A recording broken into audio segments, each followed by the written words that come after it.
Olá a todos, estamos aqui começando a nossa aula número 11, a penúltima desse nosso curso, né? Hoje vamos fazer uma aula um pouco diferente, não veremos nenhum vídeo, nenhum material, né? Hoje a aula está dedicada aos falsos amigos, né, aos falsos cognatos, né, que é um assunto muito importante, né, essa grande semelhança entre o português e o espanhol faz com que existam dezenas, né, talvez centenas de falsos amigos entre esses dois idiomas, né? Eu sei que aqui nas nossas aulas, nos nossos encontros, já vimos vários falsos amigos, né? Conforme as palavras iam aparecendo nos materiais, nós íamos comentando sobre esses falsos amigos e já vimos vários aqui. Mas hoje veremos alguns falsos amigos aqui de uma maneira um pouco mais ordenada e um encontro dedicado exclusivamente a esse assunto. Certo? Então, vamos começar. Eu tenho uma lista grande aqui, alguns deles são mais complicados, né? Temos que explicá-los um pouco mais, outros são fáceis e bem rapidinhos, né? Então, começaremos aqui. O número 1, tá? Esse é complicado, né? Porque confunde muito. Em português, temos a palavra vaso. O que é um vaso em português? Um vaso é um lugar onde você planta, onde você coloca terra e coloca uma planta, né? Flores, geralmente, né? Um vaso de flores. Isso é um vaso, né? Em espanhol seria maceta ou maceta. Isso é um vaso em português. Em português também existe a palavra copo. A palavra copo, né, é um copo para beber água, né, como o copo que eu sempre tenho aqui. Isso é um copo, né? Em português copo. Em espanhol, baço, certo? Cuidado. Em português, copo, para beber água, para beber um suco, um sumo, para beber um refrigerante ou um refresco, é um copo. Em português também temos a palavra taça, taça, escrita com C cedilha. Uma taça, em português, é o lugar onde bebemos um vinho ou champanhe, né? Uma taça, né, que tem o pezinho e é feita de um vidro mais fino, geralmente, né, um cristal mais fino. Essa é uma taça. A taça, em espanhol, seria copa, certo? Então, em português, o que é taça, em espanhol, é copa. Confuso, né? E em português temos a palavra xícara ou chávena, né? Para tomar chá. Como um copo com uma asa, né? Para tomar chá, tomar café, para tomar leite, né? É uma xícara ou uma chávena, que em espanhol é a taça ou taça. Certo? Então notem aí que tem muita mistura e pode gerar muita confusão. Repassando, tá? Nós vamos colocando aqui todas as palavras. Fiquem atentos porque as palavras que colocaremos aqui entre parênteses são as palavras em espanhol, certo? Fora dos parênteses está a palavra em português, dentro dos parênteses está o seu correspondente em espanhol. Nesse caso, por exemplo, vaso, em espanhol, maceta, em português, copo, em espanhol, vaso, em português, taça, em espanhol, copa, em português, xícara ou chávena, em espanhol, taça, certo? Bom, são os falsos amigos, né? Esse grupo de falsos amigos, número 1. Passamos ao número 2. Outro grupo aqui, né? Em português, temos a palavra adubar. Adubar a terra. Adubar a terra para que cresça uma planta, para que a planta cresça saudável, certo? Você aduba a terra, coloca na terra um adubo. Adubar em português, em espanhol é abonar, abonar la tierra. Em português, adubar, em espanhol, abonar. Agora, cuidado, porque em português existe o verbo temperar.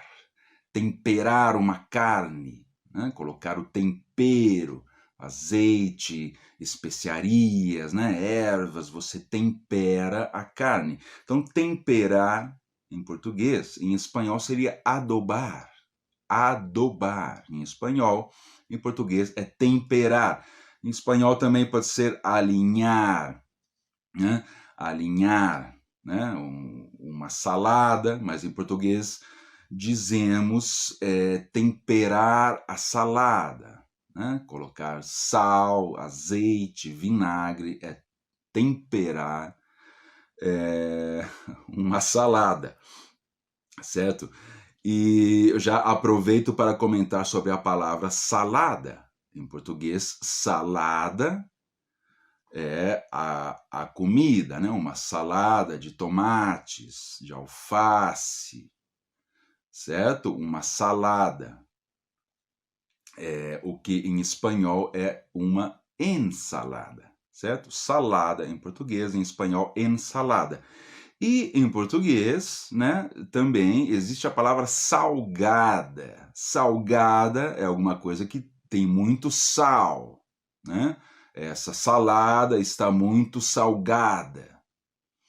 Em espanhol, essa frase seria la ensalada está muy salada. La ensalada está muy salada. Isso em espanhol. Em português seria a salada está muito salgada. Né? Então, cuidado. Salada, salgada, com muito sal. Em espanhol, ensalada e salada. Cuidado. Avançamos, ainda nesse mesmo campo semântico, né? Eu disse sobre o verbo em espanhol alinhar, né? Esta ensalada já está alinhada, né? Em espanhol, por exemplo. Em português, seria essa salada já está temperada. Agora, também existe em português a palavra alinhado, ou alinhada, mas não, o sentido é outro, né? Isso podemos nos referir, por exemplo, a uma pessoa alinhada, é uma pessoa bem vestida, uma pessoa elegante, ela está alinhada, certo? Em espanhol poderia ser arreglada ou elegante, né? Alinhado, uma pessoa alinhada, bem vestida, uma persona, né? Em espanhol, uma persona arreglada, arregladita, uma persona elegante, va con una roupa elegante, está arreglada, ou va muy elegante. Em português também podemos dizer muito elegante, né? Essa pessoa está elegante ou está muito alinhada, né? E também podemos dizer está desalinhada, não? Está desarrumada. Em espanhol seria está desarreglada. Vamos lá, não sei se estou indo muito rápido, mas passamos aqui ao ponto número 3, mais simples, tá? Em português temos a palavra halagar, né? Isso, um hispanohablante pode se confundir com o verbo em espanhol halagar, né? Mas não é a mesma coisa. Em português, halagar seria inundar, né? Encher a terra de água, né? Um terreno alagado ou alagadiço, né? Que pode se alagar facilmente. Então, alagar seria, em espanhol, inundar. Em português também existe a palavra inundar. Não, mas também existe essa que eu queria destacar aqui, que é alagar. E em português, os verbos elogiar ou louvar, isso sim seria, em espanhol, halagar. Né? A diferença é que em português não tem a letra H no começo, né? Halagar a terra, e em espanhol, halagar a uma persona, né? O que seria em português elogiar a uma pessoa. Vamos ao ponto número 4. Uma partícula que se usa muito em português é a palavra aliás. Aliás, seria em espanhol además, ou em alguns casos também seria em espanhol por cierto, né? Quando você se lembra de alguma coisa que quer comentar, né? Que tem relação ao tema que você está falando, né? Você usa aliás, também queria acrescentar tal e tal coisa. Então, aliás, em espanhol seria además ou por cierto. E em português, né? Porque em espanhol existe a palavra alias, mas alias em português significaria uma alcunha, né? Um apelido, né? Algum nome que você chama uma pessoa que não é o nome oficial dela, né? Isso em português é a alcunha ou um apelido. E isso em espanhol é el alias de alguma pessoa. Seguimos ainda nesse campo semântico. No Brasil, temos nome e sobrenome, né? Meu nome, por exemplo, Sérgio, meu sobrenome, Massucci Calderaro. Nome e sobrenome. No Brasil se usam essas palavras, meu nome e o meu sobrenome. E em Portugal, sim, se usa mais parecido ao espanhol, né? O nome e o apelido.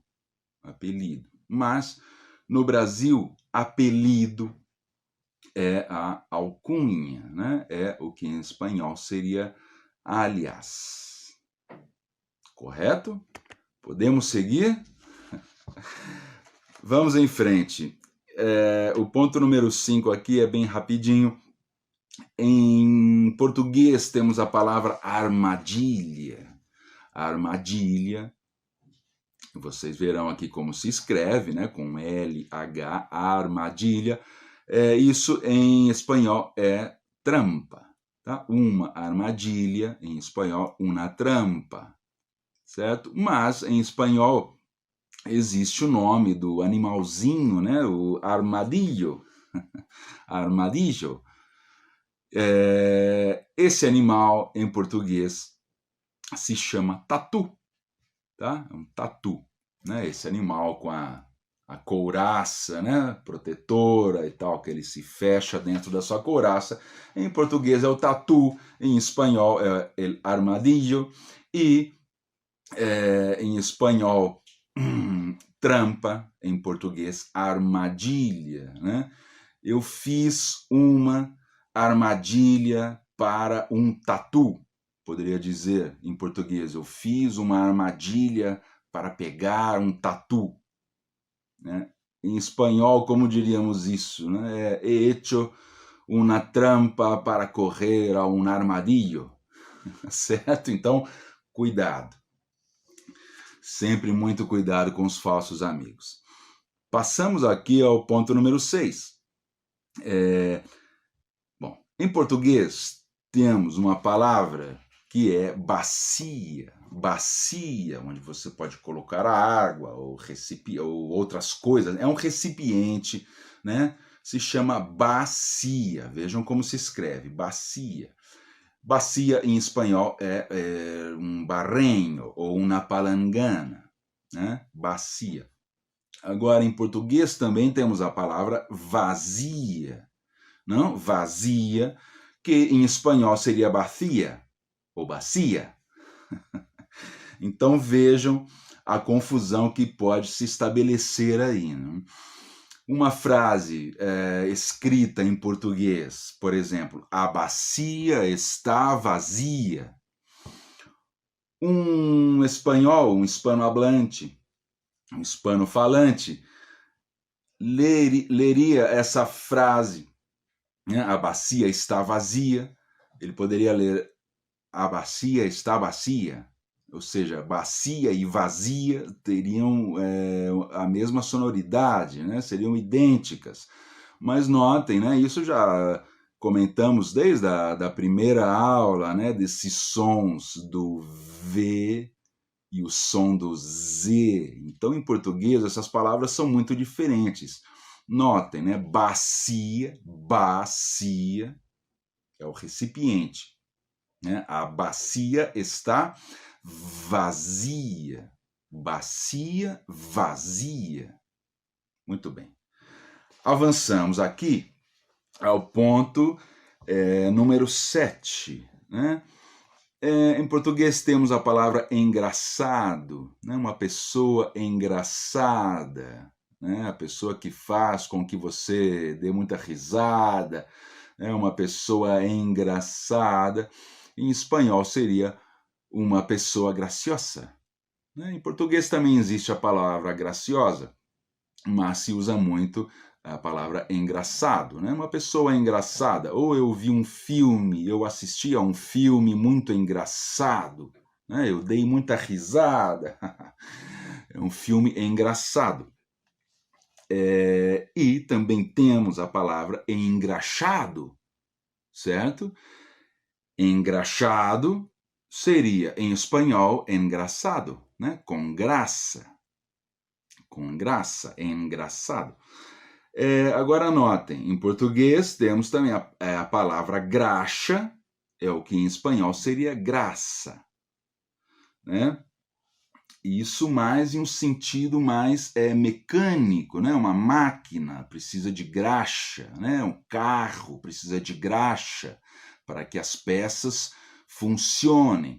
Agora, se eu falo de algum ser vivo, de uma pessoa, eu já não vou falar a palavra graxa, eu vou falar gordura, né? Ou de algum alimento, alguma carne, né? Que tem muita gordura. Não vou dizer que a carne tem muita graxa, né?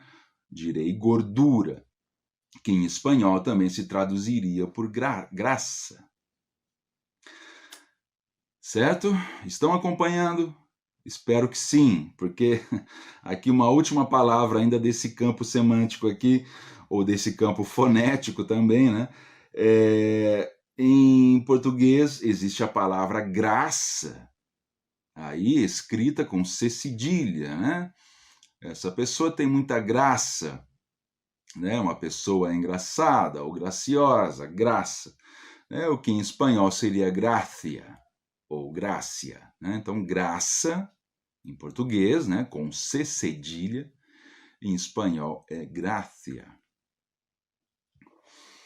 Seguimos aqui. Agora temos uma sequência de alguns aqui um pouco mais simples. Vamos lá. Balcão. Em português, balcão é o que seria em espanhol barra. Né? Em português, o balcão de um bar. Né? Um balcão onde você coloca os copos, as garrafas, onde pede alguma coisa. Esse é o balcão. Em espanhol, barra.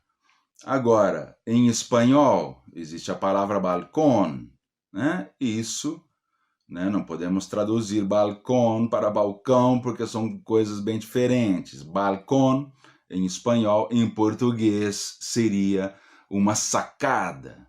Sacada, né? O lugar de um apartamento ou de uma casa onde você abre e sai ao exterior, né? Isso é uma sacada, ou pode ser também em português uma varanda, né? Se é um pouco maior, uma varanda. Se é um pouco menor, uma sacada. Sacada ou varanda em espanhol, balcón. Continuamos.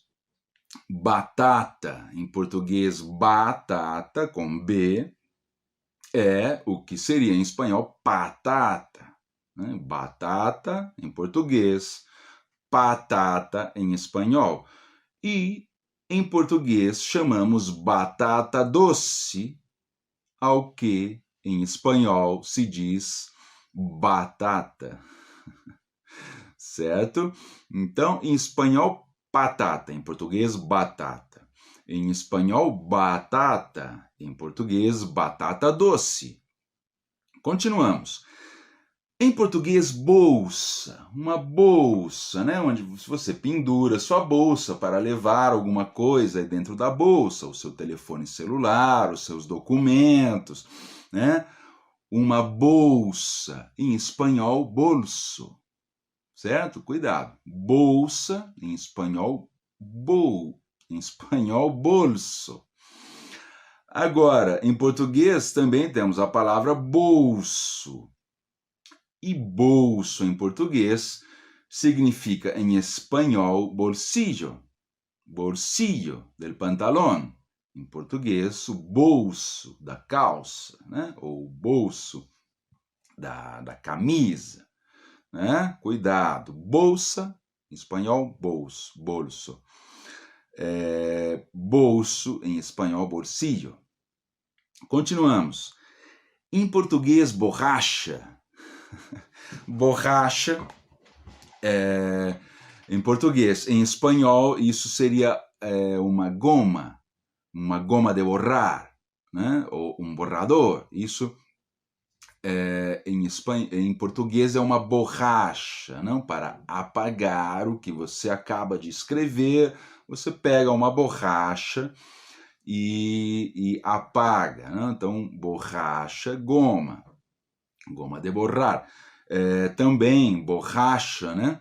No sentido mais da borracha, da natureza, né? As árvores que dão a borracha, isso em espanhol é el caucho, né? El caucho. Em português, borracha também. Agora, em espanhol temos borracha, né? Ou borracho. E isso em português é bêbado ou bêbada, né? Uma pessoa que bebeu muito álcool, né? Muita bebida alcoólica. Em espanhol ela fica borracha, em português ela fica bêbada. Né? Em espanhol também temos a palavra bebido, bebido ou bebida. Então, isso, bêbada em português, borracha em espanhol, e borracha em português, goma em espanhol, ou caucho, segundo o uso, né? E o contexto. Vamos lá. Em português, cacho. Em português, cacho, um cacho de uvas. Um cacho de uvas. Você pega as uvas, isso é um cacho. Cacho, em espanhol, seria racimo, ou racimo. E em espanhol temos a palavra cacho, né? Cacho em espanhol, em português seria pedaço, né? Pedaço. Então, um hispano-falante pode ouvir um luso-falante dizendo dá-me, por favor, um cacho de uva. E pode pensar, ele quer um pedacinho da uva, um cacho de uva? Não, o cacho de uva é o racimo. Tá? E cacho em espanhol, em português, pedaço. Continuamos. Isso nós já vimos, né? Essa palavra nós já vimos aqui no poema do Fernando Pessoa, né? Caixão em português, em espanhol, ataúd. E em espanhol, o que se diz cajón, em português, cajón em espanhol, em português existe a palavra gaveta. Tá? Gaveta. Então, em português, caixão, né? Que é ataúd, em espanhol. E em português, gaveta, onde guardamos aí as roupas ou qualquer outra coisa. Uma gaveta, né? Uma gaveta que você abre e fecha, em espanhol, o cajón. Bom, temos também o cajón, né? O instrumento de percussão, cajón. E isso, curiosamente, em português não se traduziu. Em português os músicos usam a palavra cajón também, cajón, né? Dizem aí, cajón. Continuamos. Outra aqui que gera confusão, né? Por exemplo, eu tenho o cabelo comprido, né? Comprido, comprido em espanhol seria largo, largo. E largo, largo em português, em espanhol seria ancho, tá? Isso engana muito, né? Em português, eu diria, eu tenho o cabelo comprido, né? Em espanhol, eu tenho o pelo largo. Então, comprido significa em espanhol largo. E largo em português significa em espanhol ancho. Seguimos. Continuamos aqui com esse é interessante também. Em português, a palavra escritório é um lugar físico, né? O escritório, eu trabalho no meu escritório. Escritório em espanhol seria oficina, oficina, tá? Escritório em português, oficina ou oficina em espanhol. E em português também temos a palavra oficina. Oficina traduziríamos ao espanhol para taller, taller, certo? Uma oficina mecânica, certo? Um taller de coches. E em português temos a palavra escrivaninha. Escrivaninha é o móvel, é a mesa onde eu sento para escrever, para estudar. Isso é a escrivaninha, o que em espanhol chamamos de escritório. Tá? Então notem aí a confusão que tudo isso pode gerar, certo? Escrivaninha em português, em espanhol, escritório. Continuamos, já estamos chegando aqui ao final da minha lista. Em português, assinatura. Assinatura. Em espanhol, firma. Tá? Assinatura de um documento. Vou assinar um documento. Preciso assinar este documento. Assinatura em espanhol, firma. Em português, firma seria uma empresa. Né? Em espanhol, uma empresa. Uma firma, ou uma firma, né? Com o meu sotaque do interior de São Paulo, uma firma. Em espanhol, uma empresa.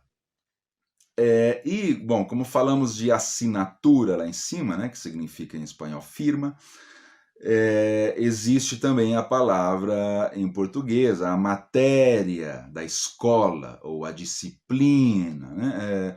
Por exemplo, a minha matéria preferida é biologia, né? A matéria da escola que eu menos gosto é geografia, por exemplo, né? Isso, né, matéria ou disciplina escolar ou em uma universidade, isso em espanhol sim é assinatura. Assinatura. Correto? Muita atenção, porque tudo isso gera uma grande confusão. Continuamos com outra aqui que também gera muita confusão, que é a palavra embaraçada. Em português, embaraçada, estou embaraçado. Estou embaraçado poderia ser traduzido ao espanhol por estou avergonzado. Tá? Então, embaraçada, em espanhol, avergonzada. E em português falamos grávida, né? Essa mulher está grávida, que seria aí sim em espanhol embaraçada. Grávida, embaraçada. Continuamos. Em português, lentilha. O que é uma lentilha?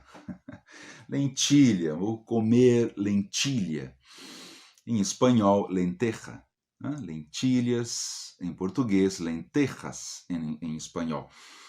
E em português, lente de contato, para colocar nos olhos uma lente de contato, e isso em espanhol é lentilha, ou lentilha.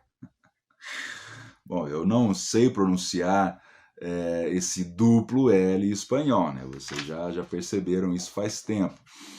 Né? Da mesma maneira que muitos sons do português não existem em espanhol, alguns sons do espanhol também não existem em português, né? O que é o caso desse duplo L, né? Que os lusofalantes têm muita dificuldade em pronunciar corretamente o som do duplo L. Continuamos aqui, dois últimos falsos amigos, né? Um relativo às cores, né? Roxo, em português, roxo, escrito com X, roxo, isso não é rojo, né? Parece, né? Mas roxo, em espanhol, morado, tá? Roxo em português, morado em espanhol.